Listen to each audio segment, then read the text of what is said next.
enduring words.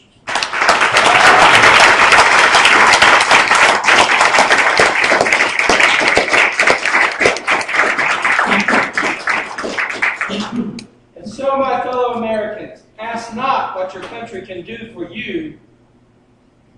Ask what you can do for your country. Toastmasters, fellow Toastmasters and guests, do you recall where you were when you heard or read those words for the first time?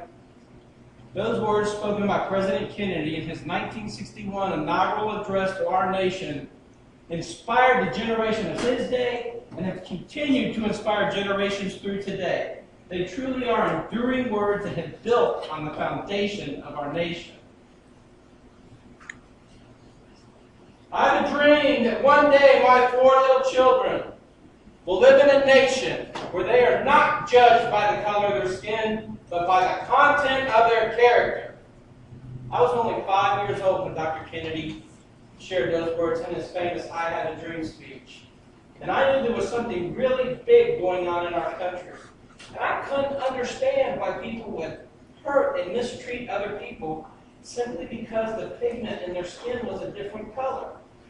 At that time, one of my favorite songs ended with, red and yellow, black and white, they are precious in his sight. Dr. King truly challenged our nation to make changes that we needed to make to really be a free country. They were truly enduring words that have built on the foundation of our nation. Now, we all have enduring words, words that we carry inside of us. Some of them inspire us to be the very best that we can be. And others, we would cut out like a cancer because they eat at our very soul. Where do they come from? Well, they come from men like Kennedy and King. But most of our enduring words come from our families and from the society that we're raised in. And my grandfather was a farmer in eastern Kentucky. He bought land, built a house, had automobiles, tractor equipment, all of it, I'm told, bought on a handshake. Because when Amos Robinson gave you his word, it was as good as money in the bank. He taught all of us grandchildren that our word was our bond. And he treated everyone as he expected to be treated. He took your word and then judged you based on how you delivered. He judged you based on the content of your character. He was my living example of Dr. King's admonition. Now, unfortunately, not all of the words that we get from our families are positive words. Studies tell us that if you're abused early in life, unless you take action, you will grow up to be an abuser yourself. Now, I was never physically abused in my home, except by my 2 older brothers. But the conversation in our home always tended to focus on the negative. If you did what you were expected to do, if you followed the rules, then nothing was ever said. But if you got out of line, everything was scrutinized. And you were told over and over again about the things that you did wrong. And if you really, really screwed up, then you spent that special time with Mom.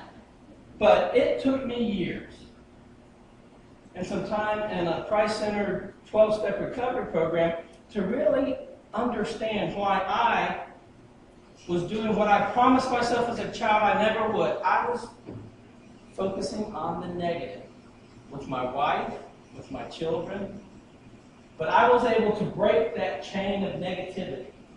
And now, even though my children are adults, I spend the opportunities I have in encouraging them when they have accomplishments.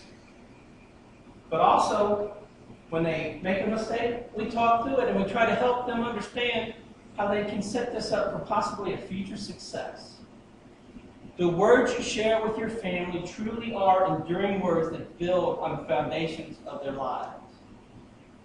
Now, society shares its words with us, its messages with us in many ways, and one of them is through the arts. And last summer, my wife and I went to see the movie The Help.